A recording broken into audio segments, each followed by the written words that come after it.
ಇವಾಗ ಏನು ಮಾಡ್ತಾಯಿದ್ದೀನಿ ಅಂದರೆ ನಾನು ರವೆ ಉಂಡೆ ಬಟ್ ಆದರೆ ಬೆಲ್ಲದಲ್ಲಿ. ಸೊ ಅದಕ್ಕೆ 1 ಕಪ್ ರವೆ ತೊಗೊಂಡಿದ್ದೀನಿ. ರವೆ ಹ್ಯಾವ್ ಟೇಕನ್ 1 ಕಪ್ ರವೆ ಮೇಕಿಂಗ್ ರವೆ laddu. Rava I have taken 1 cup. I will be taking 1 cup of coconut, and I have taken few raw cashews, dry grapes, ilachi means cardamom, clove. I will be making powder first with some sugar. I will add that, but I will be adding only so much. I have taken 1 cup of this, 1 cup of this one coconut I will take, and 1 cup of jaggery. ಬೆಲ್ಲ ತೊಗೊತೀನಿ. 1 cup ತೆಂಗಿನದು dry coconut ಇದು ಅದು ತೊಗೊಳ್ತಾ ಇದ್ದೀನಿ. ಗೋಡಂಬಿ ಸ್ವಲ್ಪ, ದ್ರಾಕ್ಷಿ ಸ್ವಲ್ಪ, ಏಲಕ್ಕಿ, ಲವಂಗ. ಬಟ್ ಏಲಕ್ಕಿ ಲವಂಗ ಇಷ್ಟೇ ಸಾಕು. ಬಟ್ ನಾನೇನು ಅಂದರೆ ಇವಾಗ ಜಾಸ್ತಿ ಮಾಡಿ ಇಟ್ಕೊತಾ ಇದ್ದೀನಿ. ಸ್ವಲ್ಪ ಸಕ್ಕರೆ ಇದರಲ್ಲಿ ಹಾಕಿ ಪೌಡ್ರ್ ಮಾಡ್ಕೋಬೇಕು. ಸಕ್ಕರೆ ಹಾಕಿದಾಗ ಏನಾಗುತ್ತೆ ಅಂದರೆ ಪೌಡರ್ ಫೈನ್ ಆಗುತ್ತೆ. ಅದರಿಂದ 2 ಸ್ಪೂನ್ಸ್ ಸಕ್ಕರೆ ಹಾಕ್ಕೊಂಡಿದ್ದೀನಿ. 2 spoons of sugar have added. Now I will make it fine powder. ಈ ಪೌಡ್ರಲ್ಲಿ ಬರೀ ಇಷ್ಟೇ ತೊಗೊತಾ ಇರೋದು ನಾನು.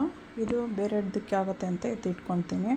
I will be keeping this separate for other use. I will be taking only so much right now. ಒಂದು ಸ್ವಲ್ಪ ತುಪ್ಪ, ರವೆನ ಹುರಿಯೋಕ್ಕೆ ಮತ್ತು ದ್ರಾಕ್ಷಿ ಗೋಡಂಬಿ ಹುರಿಯೋಕ್ಕೆ taken some ghee to roast rava and cashew and the dry grapes.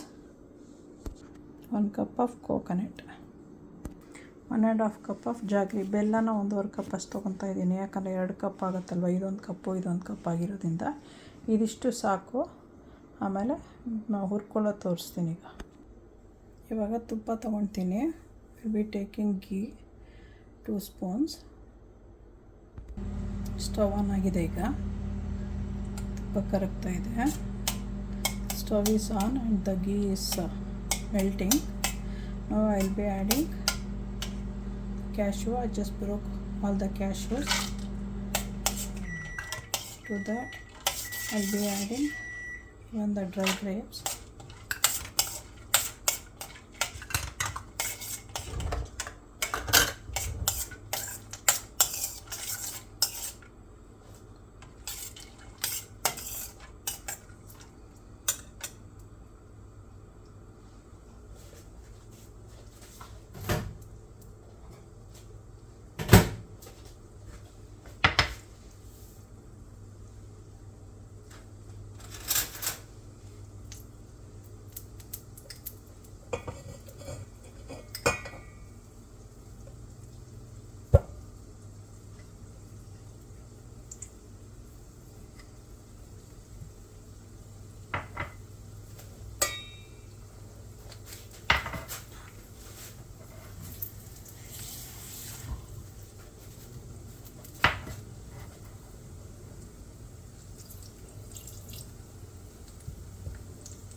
The back stove with very little water I will be melting the jaggery.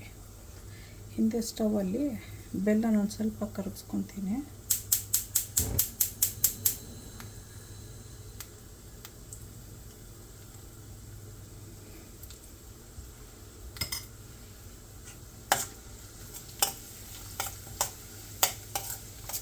Now I will be adding, once the grapes becomes like this, ಈ ಥರ ದಪ್ಪ ಆದಮೇಲೆ swelling, we can add the rava.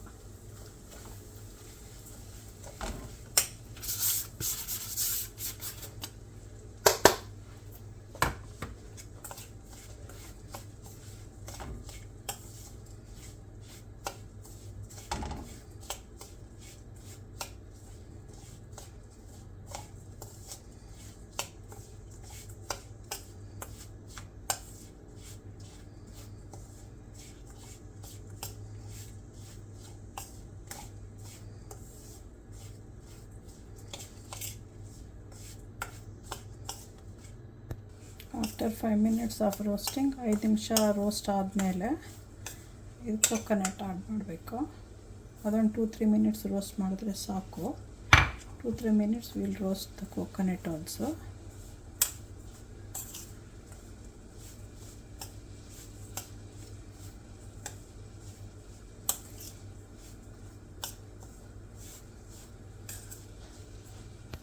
Okay, ಇವಾಗ ಏಲಕ್ಕಿ ಹಾಕಬೇಕು.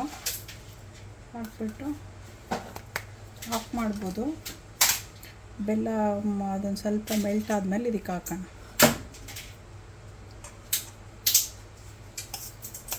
Of ಆಯಿತು stove. So the stove is of right now.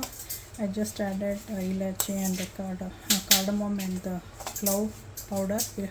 ಏಲಕ್ಕಿ ಮತ್ತು ಏನಂತಾರೆ ಏಲಕ್ಕಿ ಮತ್ತು ಮತ್ತಾಯ್ತಲ್ಲ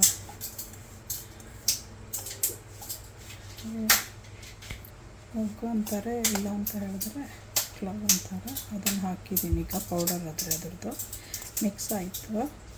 ಆಫ್ ಆಗಿದೆ. ಬೆಲ್ಲ ಕಾಯೋಕ್ಕೆ ವೇಟ್ ಮಾಡ್ತಾಯಿದ್ದೀನಿ.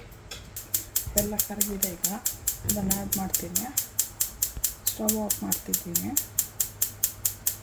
Turning of the stove because the jaggery is already melted. Melt ಆದರೆ ಸಾಕಷ್ಟೇ, ಆ್ಯಡ್ ಮಾಡ್ಬೋದು. ಸ್ವಲ್ಪ ಬೆಲ್ಲಕ್ಕೆ ಕಸ ಇರುತ್ತೆ, ಅವಾಗ ಫಿಲ್ಟ್ರ್ ಮಾಡ್ಕೋಬೇಕು. ಈ ಬೆಲ್ಲಕ್ಕೆ ಕಸ ಇಲ್ಲ, ಸೊ ಅದಕ್ಕೆ ನಾನು ಫಿಲ್ಟ್ರ್ ಮಾಡ್ತಾಯಿಲ್ಲ. Some jaggery will have some kind of dust. At that time you have to filter it, but mine it does not have any kind of dust, so I'm not filtering. If you see any kind of dust, then you can just filter it off. ಇವಾಗ ಇದನ್ನು add ಮಾಡ್ತಾ ಇದ್ದೀನಿ. be adding this one.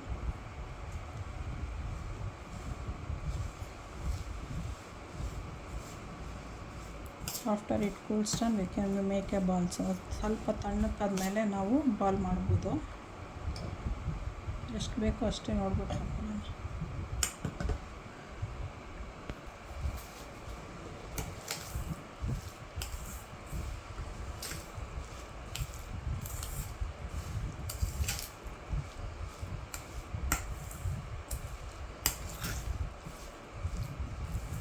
Fan ಹಾಕ್ಕೊಂಡು ತಣ್ಣಕ್ಕೆ ಮಾಡಿಕೊಂಡು mix ಮಾಡ್ಕೋಬೋದು ಚೆನ್ನಾಗಿ. After mixing correct we can just make a balls. ಒಂದೊಂದು ಉಂಡೆ ಆ ಥರ ಮಾಡಿಬಿಟ್ಟು ನಾವು ಸ್ವಲ್ಪ ಗಟ್ಟಿಯಾಗಿ ಇಡಬೇಕು. ಇಮಿಡಿಯೇಟಾಗಿ ತಿಂದರೆ ಸಾಫ್ಟಾಗಿರುತ್ತೆ. So we have to wait at least half an hour to 45 minutes to get on hard up little bit. Otherwise it will be very soft. Let it little bit cool down, then we'll make the balls. Even after making the balls we have to leave it for 5 minutes or something like that.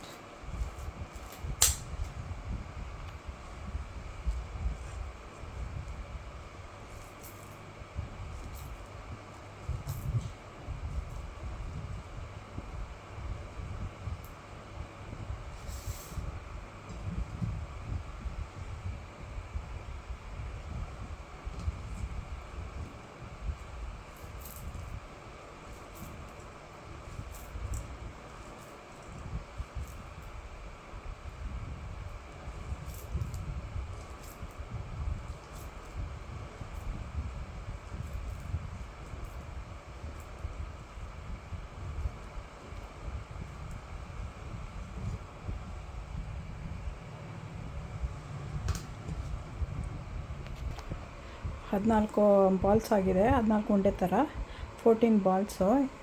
Before making the balls you can apply some ghee to the hand and then make so that it does not stick. So ಮಾಡಿಬಿಟ್ಟು ಇದನ್ನು ಇನ್ನೊಂದು half an hour to 45 minutes ಇಟ್ಟರೆ ಕ್ಲೀನಾಗಿ ಆಗಿರುತ್ತೆ. ಇದನ್ನು ಎತ್ತಿ ಇಡಬೇಕು. ಇವಾಗ ಎತ್ತಿ ಇಟ್ಬಿಟ್ಟು ಆಮೇಲೆ 30 to 45 minutes ಆದಮೇಲೆ ತಿನ್ಬೋದು. ಎಂಜಾಯ್ ಮಾಡಿ, ನೀವು ಮಾಡ್ಕೊತೀನಿ, ಬೇರೆಯವ್ರಿಗೂ ಶೇರ್ ಮಾಡಿ. ಓಕೆ, ಬಾಯ್.